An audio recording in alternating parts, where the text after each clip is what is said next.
अगली शाम कश्मीरी की दुकान में एक स्टूल पर बैठे हुए कमल ने कहा, तो ये था वह सबसे असाधारण विवाह जिसके बारे में आपने हमें कल बताया था, जावेद खान। यह एक परी कथा थी। अनिल ने कहा, ऐसी सभी कहानियों का अंत सुखद होता है। ऐसा नहीं है हुजूर, कोई कहानी कभी समाप्त नहीं होती है और खुशी एक ऐसी चीज है जो आती है और चली जाती है। यह इंद्रधनुष की तरह दुर्लभ है। क्या राजकुमार और बाद में राजकुमारी बन जाने वाली बंदरिया के साथ कुछ और हुआ था? शशि ने पूछा। बहुत सी बातें, जावेद खान ने कहा। आओ पास पास आकर इकट्ठे हो जाओ, नहीं तो ठंड तुम्हारी हड्डियों में चली जाएगी। अब सुनो, जावेद खान ने कहा। अन्य राजकुमार जल्दी ही अपने सबसे छोटे भाई के अच्छे भाग्य से ईर्ष्या करने लगे और उसे गिराने के लिए चालें चलने लगे। एक दिन उन्होंने उससे कहा, भाई तुम्हारी पत्नी एक परी है, लोगों की एक ऐसी नस्ल से संबंधित है जो अपने अविश्वसनीय और शैतानी तरीकों के लिए प्रसिद्ध है। हम जानते हैं कि तुमने वह खाल अभी तक रखी हुई है जिसे वह पहले पहनती थी। तुम उसे क्यों रखे हुए हो? तुम कभी नहीं जान सकते कि कब उसका मन बदल जाए और वह फिर से बंदरिया बन जाए। हमारा सुझाव है कि जितना जल्दी संभव हो उस खाल को नष्ट कर दो। राजकुमार ने उनके सुझाव पर सोचा और ये देखते हुए कि उनकी बात में दम है, उसने वह खाल निकाली और जलती हुई आग में झोंक दी। तुरंत आग में से तेज चीखें आने लगी और राजकुमारी खुद धुएं में से प्रकट हुई और महल की तरफ दौड़ी। और उसके बाद पूरा महल, बाग और हर वह चीज जो परी अपने साथ लाई थी, एक साथ गायब हो गए। राजकुमार का दिल टूट गया। लेकिन एक मनुष्य और एक वायुपुत्री के बीच में प्रेम कैसे रह सकता है? राजा ने कहा, वह हवा से आई थी और उसी में गायब हो गई है। उसके लिए विलाप मत करो। फिर भी राजकुमार को इससे कोई सांत्वना नहीं मिली और एक दिन सुबह जल्दी वह नगर से निकल पड़ा और इस उम्मीद में उस पुराने बरगद के पेड़ के पास पहुंच गया कि वहां उसकी राजकुमारी का कोई सुराग उसे मिल जाए। लेकिन पेड़ भी वहां से गायब हो चुका था। कई दिन और कई रात तक जंगली फलों को खाकर, जंगली पोखरों से पानी पीकर और खुले आसमान के नीचे सोकर वह गांवों में भटकता रहा। हर दिन वह नगर से दूर, अधिक आगे और अधिक आगे चलता गया। एक दिन वह एक ऐसे आदमी के पास आया जो एक टांग पर खड़ा था, दूसरे पैर को हाथ से पकड़े हुए था और चिल्ला रहा था, एक बार मैंने तुम्हें देखा था, एक बार और प्रकट हो जाओ। राजकुमार ने उससे पूछा कि क्या बात हुई थी। तो एक टांग पर खड़े आदमी ने जवाब दिया, मैं इन जंगलों में शिकार कर रहा था, तब मैंने एक बहुत ही सुंदर स्त्री को यहाँ से जाते हुए देखा था। वह दौड़ी जा रही थी और मेरे पुकारने पर भी रुकी नहीं। मैं उसके सौंदर्य और दुख को देखकर इस प्रकार जड़वत हो गया कि मैं अपने स्थान से हिल भी नहीं सकता। और उसने फिर से दोहराया, एक बार मैंने तुम्हें देखा था, एक बार और प्रकट हो जाओ। मैं भी उसी की तलाश कर रहा हूँ। राजकुमार ने कहा, तो उसे जल्दी ढूंढो और जब तुम्हें मिल जाए तो कृपया मुझे उसको एक बार और देखने देना। मेरी ये छड़ी निशानी के रूप में लेते जाओ। ये रास्ते में तुम्हारे लिए काम आ सकती है, क्योंकि इसे अपने स्वामी के आदेशों का पालन करने का वरदान प्राप्त है। राजकुमार ने तपते रेगिस्तानों में अक्सर परी राजकुमारी को पुकारते हुए कई दिनों तक सफर किया, लेकिन कोई परिणाम नहीं निकला। अनेक कठिनाइयों का सामना करने के बाद उसे एक नखलिस्तान मिला, जहां उसने एक छोटे से झरने से अपनी प्यास बुझाई। जब वह एक पेड़ की छाया में विश्राम कर रहा था, उसने गिटार के सुर सुने और उस संगीत के स्रोत की तलाश में जाने पर उसे 20 वर्षीय एक सुंदर युवक अपने वाद्य यंत्र पर झुका हुआ उसे बजाने में तल्लीन मिला। संगीत इतना मधुर था कि पक्षी भी खामोश हो गए थे। युवक ने बजाना समाप्त किया और एक लंबी सांस ली और कहा, एक बार मैंने तुम्हें देखा था, एक बार और प्रकट हो जाओ। उसने भी परी को दौड़कर दूर जाते हुए देखा था और उसके सौंदर्य से अपने स्थान पर ऐसे जड़वत हो गया था कि जहां वह गिटार बजा रहा था, उस स्थान से हिल भी नहीं सकता। संगीतकार ने राजकुमार को अपना गिटार दे दिया और उससे कहा कि इसमें इसका संगीत जहां तक सुना जाएगा, वहां तक किसी भी चीज को आकर्षित करने की क्षमता थी। इसके बदले में जब राजकुमार को परी मिल जाएगी तो वह परी को केवल एक बार और देखना चाहता था। राजकुमार ने विशाल पर्वतों और नदियों को पार करते हुए अपना सफर जारी रखा। एक दिन जब वह भारी बर्फ में से धीरे धीरे जा रहा था, उसने फिर से चिल्लाने की आवाज सुनी, एक बार मैंने तुम्हें देखा था, एक बार और प्रकट हो जाओ। इस बार यह एक पीला और पतला दुबला नौजवान था, जिसने उसी परी को पहाड़ों की तरफ दौड़कर जाते हुए देखने वाली कहानी सुनाई।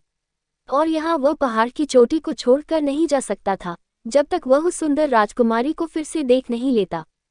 उसने एक टोपी राजकुमार को देते हुए कहा, ये टोपी ले लीजिए, जब भी आप इसे पहनेंगे, यह आपको अदृश्य कर देगी और यह आपकी राजकुमारी की तलाश में उपयोगी साबित हो सकती है। लेकिन जब वह आपको मिल जाए तो मुझे उसको एक बार देखने देना, नहीं तो मैं यही प्राण त्याग दूंगा।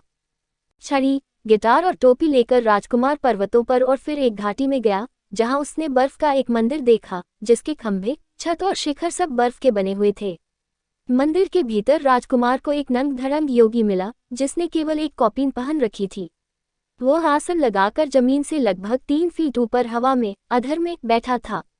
उसका सारा शरीर मंदिर की भीतरी दीवार से छनकर आ रहे प्रकाश में दमक रहा था।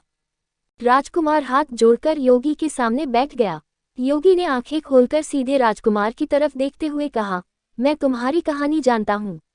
तुम जिस राजकुमारी की तलाश कर रहे हो, वह परियों के राजा की पुत्री है, जिसका महल कॉकेशस पर्वत के शीर्ष पर स्थित है। राजकुमारी बहुत बीमार है, गुल मेहंदी का ये डिब्बा ले लो।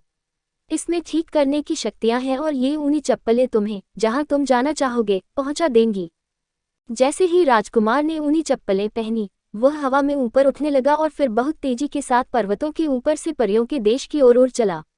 वह एक बहुत बड़े नगर के बाहर उतरा, जहां टोपी पहनते ही वह अदृश्य हो गया और वह बिना किसी रोक टोक के द्वार में से अंदर चला गया। नगर में मुख्य चौराहे पर राजकुमार ने गिटार बजाना शुरू कर दिया। गिटार से निकला संगीत इतना मधुर था कि उसे सुनने के लिए सारी परियां आकर चौराहे पर एकत्र हो गईं। जब राजा को पता चला कि एक गजब का जादू उसकी प्रजा को मोहित कर रहा था तो वह उससे मिलने के लिए बाहर निकला। वह उसके संगीत से इतना प्रभावित हुआ कि वह राजकुमार के सामने अपने घुटने टेक कर बोला, मेरी पुत्री कई महीनों से बीमार पड़ी है। वह विचित्र प्रकार के बुखार से पीड़ित है। उसे ठीक कर दो, मैं आपसे विनती करता हूँ, क्योंकि वह मेरी आंखों की रोशनी और मेरे बुढ़ापे की आशा है। राजकुमार राजा के साथ सोने के एक उड़न खटोले पर, जिसे परियां उठाए हुए थी, महल के अंदर गया। उसे राजकुमारी के कक्ष में ले जाया गया। वहां उसने देखा कि परी गहरी नींद में सोई हुई थी। उसने योगी द्वारा दी गई गुल मेहंदी निकाली और वहां खड़ी सेविका से कहा कि इसे अपनी स्वामिनी के पूरे शरीर पर लगा दे। जैसे ही ऐसा किया गया, राजकुमारी बिस्तर पर उठकर बैठ गई। वह खुद को बहुत बेहतर महसूस कर रही थी। राजकुमार को देखकर वह उसका नाम लेकर बोलने ही वाली थी कि राजकुमार ने अपने होठों पर उंगली रखकर अनुनय के भाव लिए आंखों से चुप रहने का अनुरोध किया। जब राजा को पता चला कि उसकी पुत्री ठीक हो गई है तो उसने कहा, आप महान हैं, स्वामी जी, कोई उपहार मांगिए। राजकुमार ने बिना झिझके फौरन उत्तर दिया, राजन, विवाह में आपकी पुत्री का हाथ। राजा योगी की वाचालता पर अत्यधिक क्रोध हुआ और सिपाहियों को उस भिखारी को गिरफ्तार करने और जेल में डालने का आदेश दे दिया। लेकिन राजकुमार ने अपनी टोपी पहन ली और वह सिपाहियों के लिए अदृश्य हो गया तथा अपनी छड़ी को आदेश दिया कि वह सिपाहियों को दूर रखे। जब राजा ने देखा कि राजकुमार तो गायब हो गया था और उसकी छड़ी सिपाहियों की पीठ पर प्रहार कर रही थी तो उसने दया की याचना की। राजा ने कहा, हमें क्षमा कर दीजिए, फिर से सामने आ जाए। मैं वचन देता हूं कि आपको वही मिलेगा जो आप चाहेंगे। राजकुमार फिर से प्रकट हो गया और बोला, मुझे खेद है कि मुझे आपके विरुद्ध अपनी शक्तियों का प्रयोग करना पड़ा। अब मुझे एक उड़न खटोला दीजिए, जिसे बनाना केवल परियां जानती हैं, और इसे मुझे तथा आपकी पुत्री दोनों को मेरे पिता के राज्य में ले जाने दें।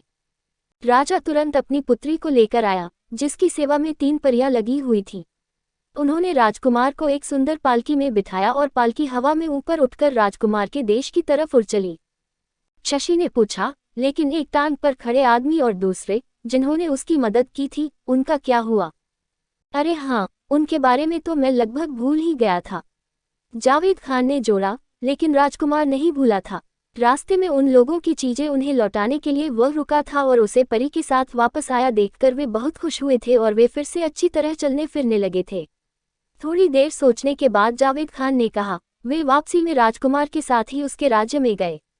वहां उन्होंने उन 3 परियों से विवाह किया, जो राजकुमारी की दासियां थीं, और वे सब हमेशा खुशी खुशी रहने लगे।